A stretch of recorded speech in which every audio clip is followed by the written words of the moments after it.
أعوذ بالله من الشيطان الرجيم بسم الله الرحمن الرحيم الحمد لله رب العالمين والصلاة والسلام على سيدنا ونبينا محمد وعلى آله وصحبه أجمعين. رب اشرح لي صدري ويسر لي أمري واحلل عقدة من لساني يفقهوا قولي صدق الله العظيم. Neka hvala i zahvala smišljeno Allahu subhanahu wa ta'ala, neka salavat i salam na posljednje Božje poslanike i na naših miljenike Muhammeda sallallahu alaihi wa sallam, na njegovu časnu porodcu, na njegove vjerne ashabe i na sve one koji ga slijede u dobro do sudnjega dana. Braćo, draga i cijene sestre, nastavljamo hvala Allahu subhanahu wa ta'ala sa sirom, sa životopisom našeg Rasula Ekrama Muhammeda sallallahu alaihi wa sallam. 10.000 mušrika opkoljeva Medinu. Udružuju se mušrički, mekanski mušrici, svi okoline Mekke i njihovi saveznici i svi mušrici iz Nežda, iz Gatafana. Sva plemena beduinska se udružuju.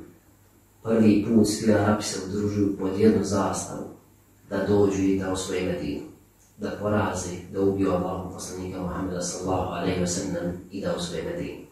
10.000 njih udruženih dolazi pred Medinu. Ispred Medine ih čeka prizor koji nisu ni zamišljali, a to je hendek jara koji su muslimani iskopali. Hendek oko čitave strane Medine koja je bila nezaštićena.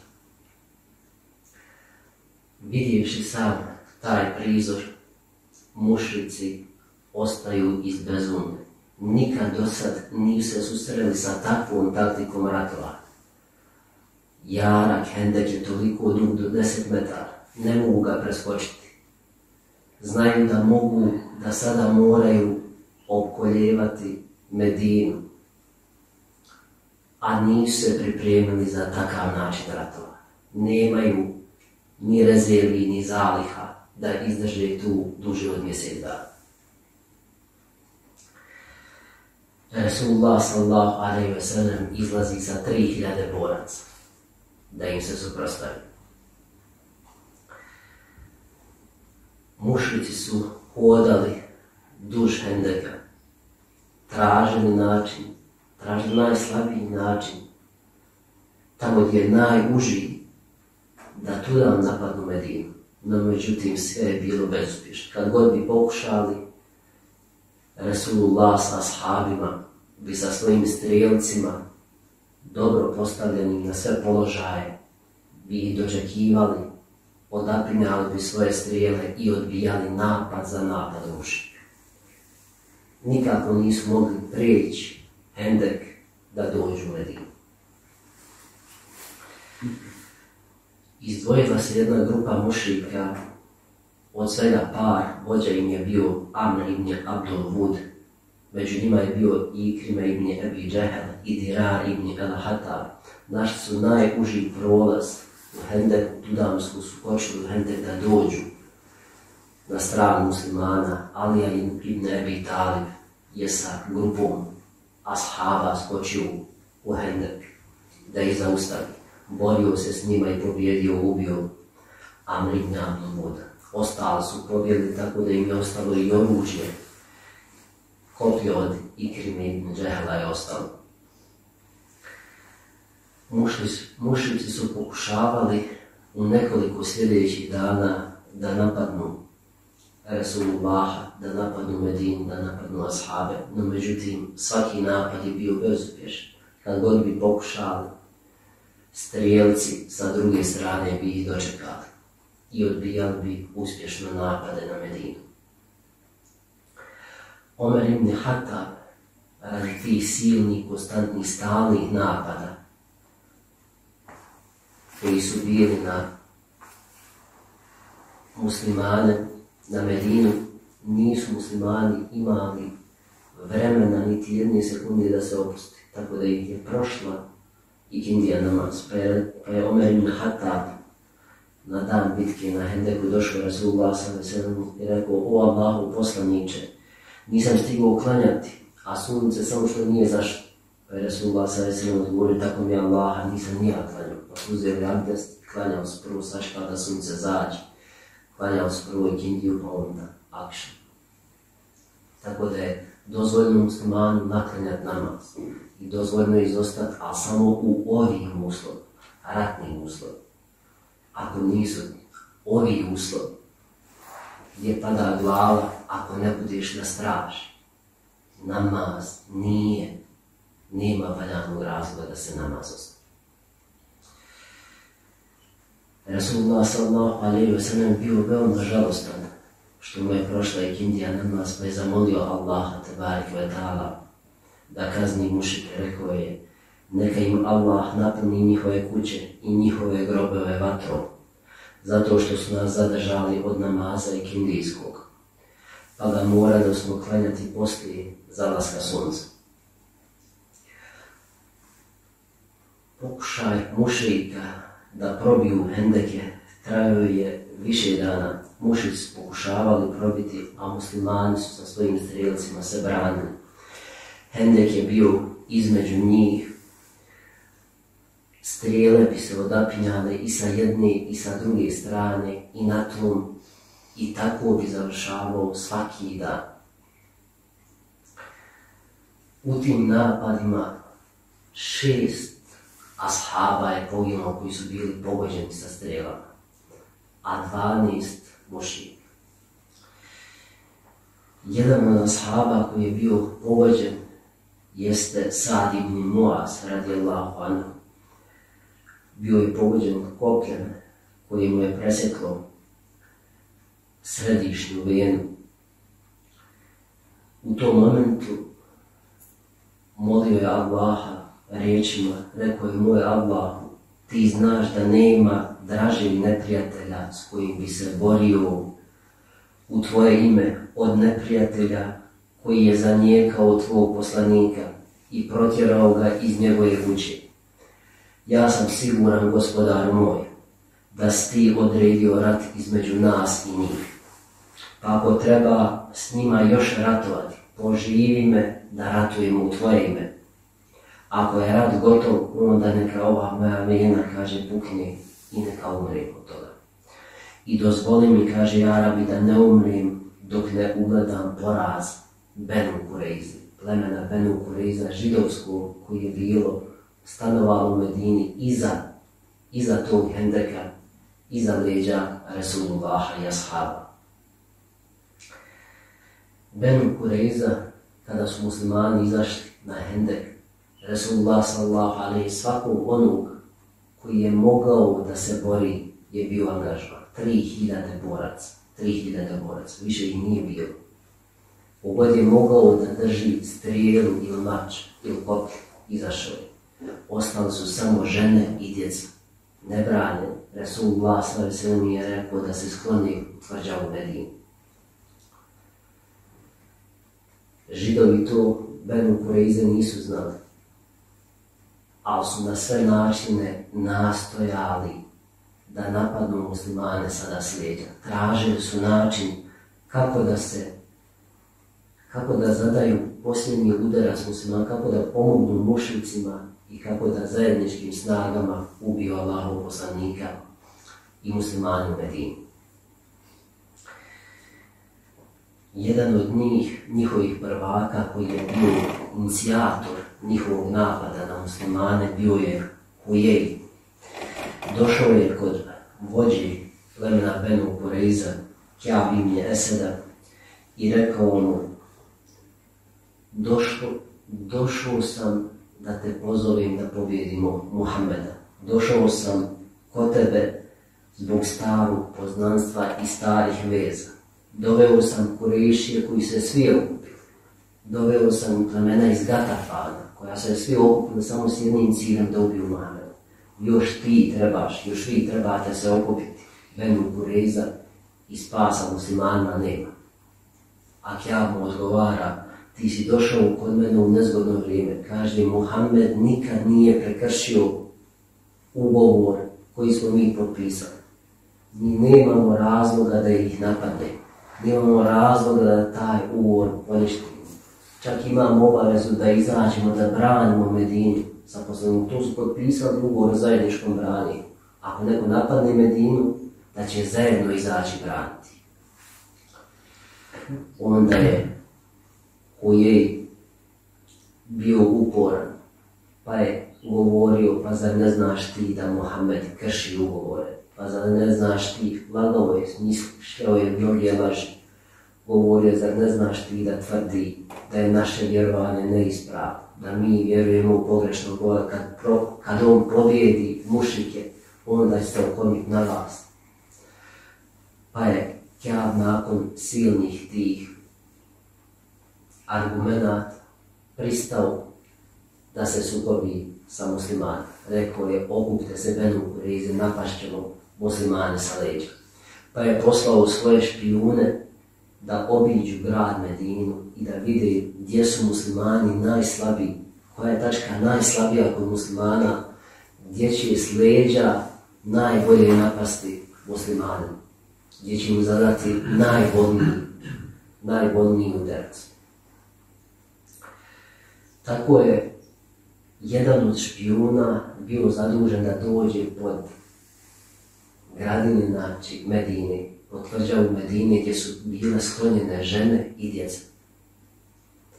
Tu je bila tetka Safija, kći Abdul Mutaliba. Tetka Resulullaha sallallahu alejhi ve sellem je tu bila. Špijun je dolazio i išao oko njih. Tetka Resulullaha sallallahu alejhi ve sellem bila se sklonila u kuću Hasana ibn Sabita, koji je bio jako slab, a bio je sa ženom i sa djecom, nije mogao ići u rat, nije mogao izaći sa Resulullahom i sa ashabom.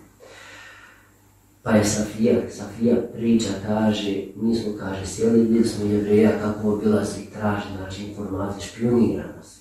Kaže, ako vidi da smo nezaštićeni, kaže, doći Jevreji, sve će nas pobiti. Napašće prvo tu, jer tu je najbolniji udarac, će tu zadat Muhammedu sallallahu alejhi ve sellem. I ona govori i Sabitu, kaže, izađi, kaže, odmah i ubij ga. Kaže, ja nemam snage za to, ne mogu.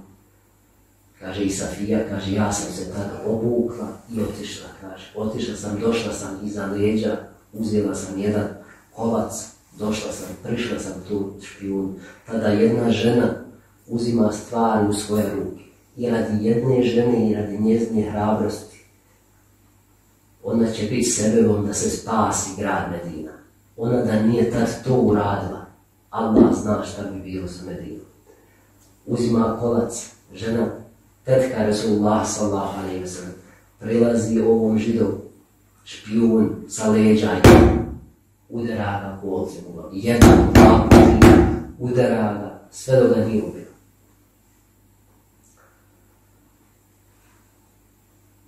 Ovaj slavni podvig i veliki podvig tetke Resulullaha sallallahu alejhi ve sellem Safije imao je veliki odjek. Kad su se vraćali špijuni Kjabu, taj se nije vratio. Kjab sad razmišlja. Tvrđava Medine je zaštićena. Sigurno, kaže, ima veliku vojsku, Muhammed koji je ostavio tu da brani. Ubili su našeg špijuna. On ne zna da taj dio je ne brani. Ne smije da pošalje tu svoju vojsku. Te sve informacije dolaze do Resulullaha sallallahu alejhi ve sellem. Resulullah ništa ne prepušta, naravno slučaju. Šalje odmah Sad ibn Muaza, Sad ibn Ubadeta, Abdullah ibn Revaha i Džubeira. Četvoricu ashaba šalje u izvidnicu. I govori im, idite i provjerite da li su te riječi istina, riječi o izdaji Benu Kureiza da nas hoće napasti sa leđa. Te informacije dolaze do Resulullaha sallallahu alejhi ve sellem, a mora provjeriti da li su istinite.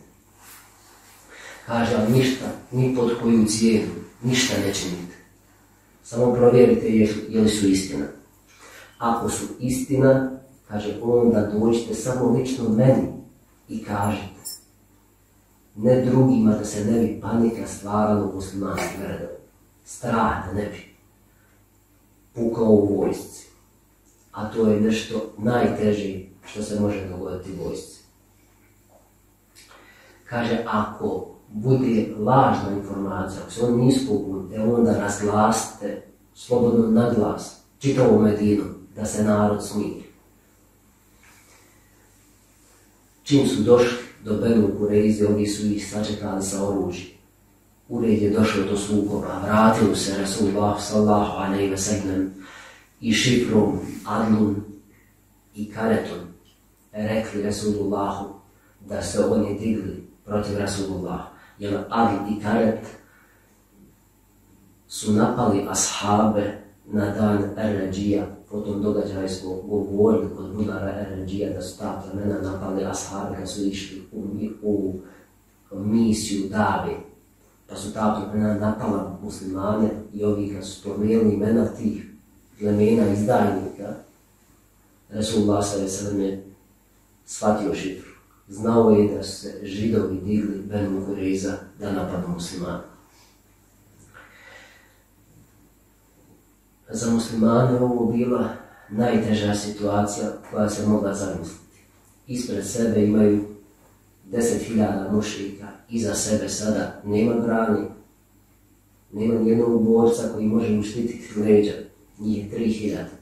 Imaju Benu Kurejza koji su naoružani do zuba, koji hoće da ih napadnu.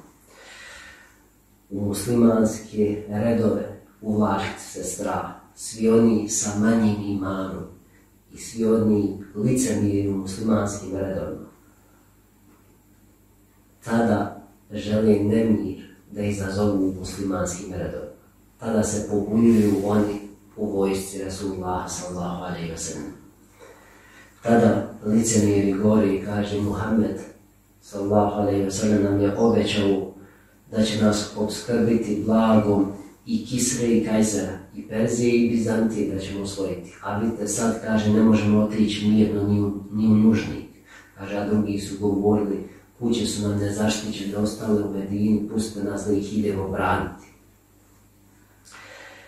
Rasulullah sallallahu alejhi ve sellem tada se povukao i dugo razmišljao, kao da je čekao naredbu od Allaha tabareke ve taala šta da čini u tom momentu. Izašao je nakon izvjesnog vremena i rekao Allahu ekber, povikao Allahu ekber, Allahu ekber, radujte se, stiže pomoć od Allaha. Allah će nas pomoći. Allah nam je obećao pomoć protiv nevjernika. Doće pomoć od Allaha, oslonite se samo na Allaha. Nakon toga poslao je dio svojih boraca da zaštite tvrđavu Medini ako bi Židovi tu napali. Da bi olakšao situaciju, spomenuo je ashabima da želi da sa vođama plemena Gatafana, ovih 6.000 beduina što su došli iz Gatafana, da sa njihovim vođama želi da sklopi savez, da im dadne 1/3 ljetine u Medini koju su imali. 1/3 da dadne njima, da bi se oni povukli sa svojim borcima. Čim ode njih 6.000, oni će biti zadovoljni sa tom trećinom. Lahko će se muslimani obračunati sa 4.000 mušrika iz Mekke i sa Benu Kurejzom. Kad je Rasulullah sallallahu alejhi ve sellem to govorio ashabima, Sa'd ibn Muaz i Sa'd ibn Ubade, dvojica ashaba radijallahu anhuma, govore Rasulullah, o Allahu poslaniče, kaže, je li to tebi naredba od Allaha da tako postupiš? Ili to ti lično misliš da je najbolje? Pa je Rasulullah sallallahu alejhi ve sellem rekao da on misli da je to najbolji plan, jer svi su se mušrici prvi put okupili pod jednu zastavu protiv muslimana. I Rasulullah misli da je to najbolji način kako da ih odbije. Pa Sa'd ibn Muaz i Sa'd ibn Ubade govore, kažu Allahu poslaniče, neće da kaže da neće da poslušaju Allahu poslaniče, jer su pokorni Allahu. Već savjetuju, kažu Allahu poslaniče, nama to ne treba. Kaže i mi i oni, ta plemena iz Gatafana, živjeli smo, kaže, prije u nevjerstvu, činili smo širk Allahu, jedni i drugi, vjerovali smo u kipove. Oni se ni ranije nikad nisu hranili našom ljetinu. Ratovali su između, ali su jedni i drugi bili dobri borci, nisu ih smjeli napasti. Kaže, nikad nisu dobili našu ljetinu. Jedino kada trguju s nama, mogli su dobiti našu ljetinu za novac, ili kad bi došli nama kao prijatelji u gostoprinstvo, mi bi ih tad počastili. Kaže, a ljetinu našu nikad nisu dobili. Kaže, u nevjerstvu još, a sada je, kaže, nas uzdigo Allah i slavom. Uzdigo nas Allah sa tobom, sa Allahovim poslanikom. Sada da im damo ljetinu, kaže, tako mi Allaha neće. Mogu vidjeti sad samo naše sablje. Pa je Resulullah sallallahu alejhi ve sellem rekao, kaže, želio sam samo to uraditi radi vas, pošto sam vidio da se svi Arapi okupili protiv nas. Nakon toga, uzvišeni Allah tebarek ve ta'ala zavadio je neprijatelje jedne sa drugima. Resulullah sallallahu alejhi ve sellem tada dolazi jedan čovjek iz plemena Gatafan. Jedan čovjek koji je kriomice prešao na islam. A došao je sa plemenima Gatafana da osvoji Medinu, da se bori protiv Resulullaha sallallahu alejhi ve sellem. Ulazi kriomice u Medinu drugim putem iza leđa i govori Resulullah, ja Resulullah, šta da radi? Mogu li kako pomoći? Kaže mu Resulullah, ti si samo jedan čovjek, ali kaže, možeš odigrati jako veliku ulogu. Pomozi, kaže, koliko možeš. A rat je, kaže, vještina, to je i taktika i varka. Pokušaj ih između njih zavaditi. A kako će to on raditi i šta je dalje bilo, o tome ćemo inšallah ta'ala sljedeći srijedi. Ja Rabbi, budi zadovoljan s nama, smiluj nam se, grijehe nam oprosti i uvedi nas svojim rahmetom u lijep